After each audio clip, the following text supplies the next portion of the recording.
Assalamualaikum warahmatullahi wabarakatuh dan salam sejahtera. Saya Muhammad Sofwan bin Jaafar, S71950 akan membentangkan bahagian pengenalan dalam pembentangan ini. Kita mulakan dengan bahagian pengenalan. Topik kajian ini memberikan tumpuan terhadap tekanan dalam kalangan para pelajar universiti. Tekanan dalam kalangan para pelajar universiti ialah satu isu yang semakin membimbangkan, terutamanya sejak pandemik COVID-19. Menurut Hansard, tekanan atau stres merujuk kepada tindak balas semula jadi badan terhadap cabaran, manakala dari sudut psikologi, ia bergantung kepada persepsi individu terhadap sesuatu situasi. Di Malaysia, sebuah kajian oleh Ibrahim dan Sundarsan menunjukkan bahawa hampir separuh pelajar universiti mengalami tekanan yang tinggi semasa pandemik. Faktor-faktor seperti pembelajaran dalam talian, kurang interaksi sosial dan ketidakpastian masa depan menyumbang kepada isu tekanan dalam kalangan pelajar pada waktu COVID-19 ini. Malah, sebuah kajian oleh Abdul Aziz telah mendapati bahawa terdapat hubungan yang signifikan antara tekanan akademik dan kesejahteraan psikologi pelajar. Jika tidak ditangani, stres boleh membawa kepada masalah kesihatan mental yang serius seperti kemurungan dan kecenderungan untuk membunuh diri. Oleh itu, sokongan psikososial dan halangan awal amat penting bagi menangani masalah ini, terutamanya di peringkat institusi pembelajaran tinggi. Seterusnya ialah bahagian pernyataan masalah. Walaupun telah banyak kajian yang dijalankan mengenai tekanan dalam kalangan pelajar universiti, masih kurang kajian yang memfokuskan kepada kesan tekanan akademik terhadap kesihatan mental di universiti-universiti tempatan selepas COVID-19. Tambahan pula, sokongan psikososial yang sistematik masih belum mencukupi, menjadikan pelajar lebih terdedah kepada tekanan yang berpanjangan. Jika tidak ditangani, tekanan ini boleh menjejaskan prestasi akademik, kesihatan mental dan kesejahteraan pelajar secara keseluruhan. Oleh itu, kajian ini penting untuk mengenal pasti punca tekanan serta menawarkan penyelesaian yang bersesuaian. Assalamualaikum dan salam sejahtera. Saya Nur Fazira Zulana binti Syamil Effendi, nombor matriks S72262. Saya akan membentangkan bab 2 iaitu sorotan literatur.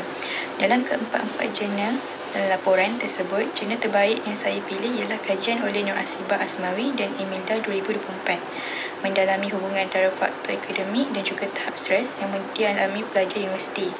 Mereka menegaskan bahawa beban akademik yang berat seperti jumlah tugasan yang banyak, had masa yang ketat dan tekanan daripada peperiksaan merupakan penyumbang utama kepada stres. Selain itu, tuntutan daripada institusi termasuk harapan untuk mencapai tahap pencapaian tinggi turut meningkatkan tekanan psikososial pelajar. Selain itu juga, kajian ini juga menyoroti hubungan yang kompleks antara faktor akademik dan pengurusan stres. Ia menunjukkan bahawa pelajar yang mampu menguruskan beban akademik secara efektif melalui strategi pengurusan masa dan sumber sokongan canggih cenderung mengalami stres yang lebih rendah dan juga mampu mengekalkan prestasi akademik mereka sendiri. Sekian, terima kasih. Assalamualaikum, saya Nur Atira binti Muhammad Hazman, nombor matrik S70321. Dalam pembentangan ini, saya akan menghuraikan bab 3 iaitu metodologi kajian. Bab ini memfokuskan kepada pendekatan saintifik yang digunakan bagi memastikan kajian ini dijalankan secara sistematik, beretika dan menghasilkan dapatan yang sah serta boleh digenerasikan.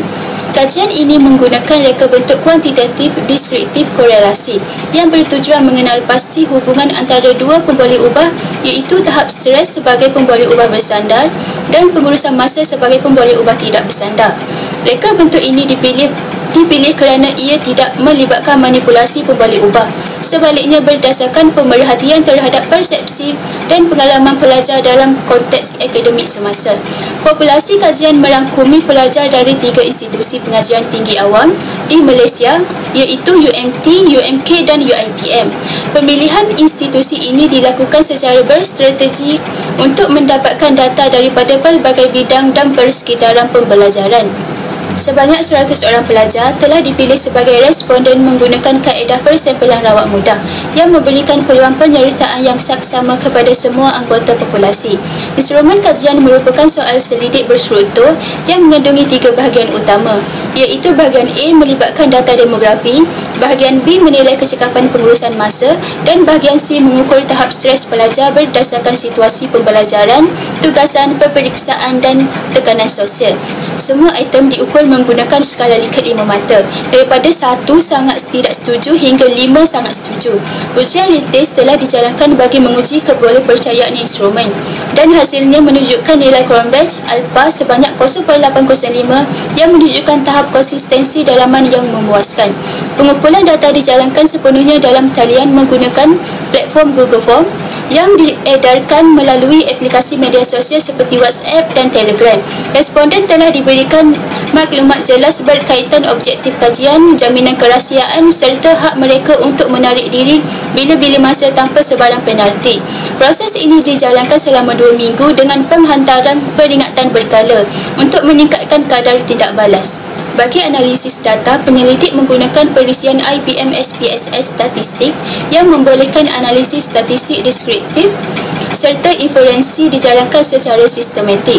Statistik deskriptif digunakan untuk meneliti taburan dan purata skor setiap item serta demografi responden. Sementara itu, analisis korelasi Pearson digunakan untuk menggunakan kekuatan dan arah hubungan antara pemboleh ubah. Hasilnya didapati terdapat korelasi positif yang kuat antara stres peperiksaan dengan stres akademik serta antara kaedah pengurusan masa serta cara urus masa dan cara berehat.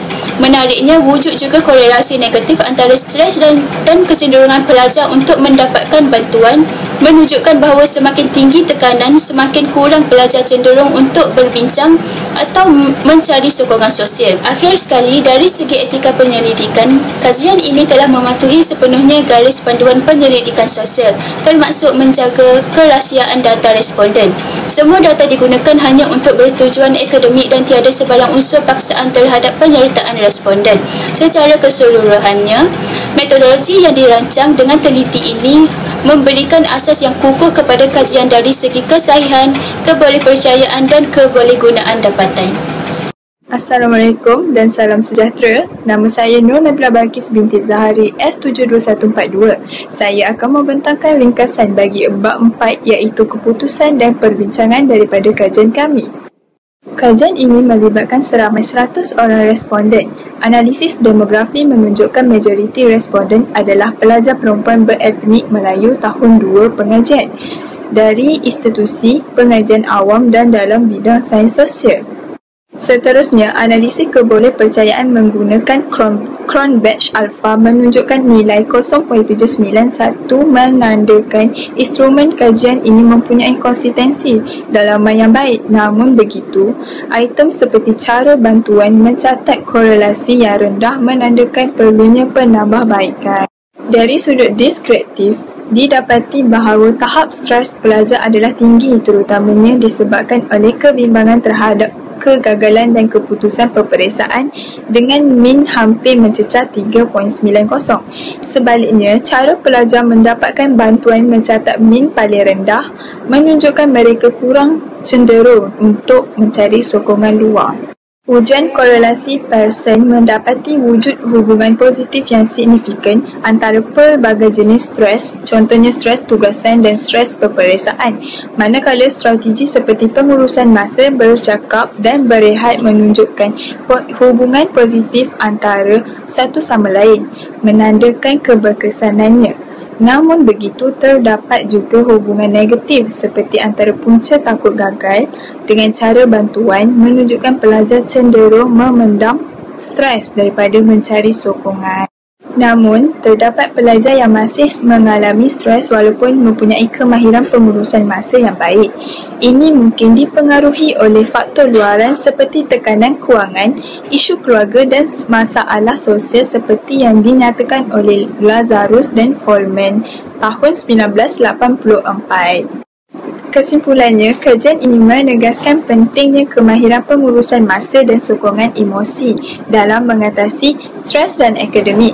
Oleh itu, pihak universiti perlu menyediakan program pembangunan kendiri untuk meningkatkan kesejahteraan mental pelajar.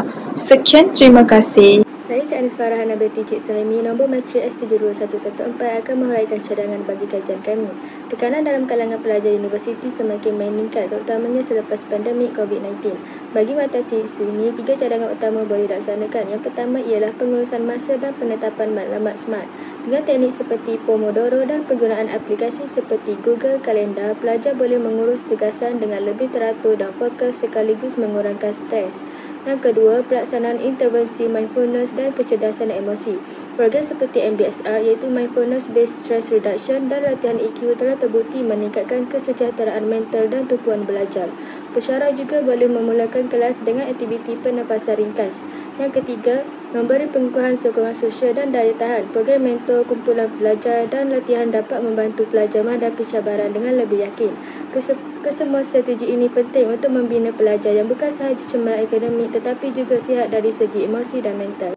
Kesimpulannya, tekanan dalam kalangan pelajar universiti di Malaysia merupakan isu serius yang semakin mendapat perhatian. Ianya sangat subjektif dan bergantung kepada persepsi individu. Kajian menunjukkan pandemik COVID-19 telah memperburukkan lagi keadaan dengan ramai pelajar mengalami tekanan tinggi akibat pembelajaran dalam talian dan masalah mental. Jika isu ini tidak ditangani, tekanan ini boleh menjejaskan prestasi, kesihatan mental, malah membawa kepada risiko bunuh diri. Justru tindakan awal dan sokongan berkesan amat penting untuk kesejahteraan pelajar dan masa depan negara.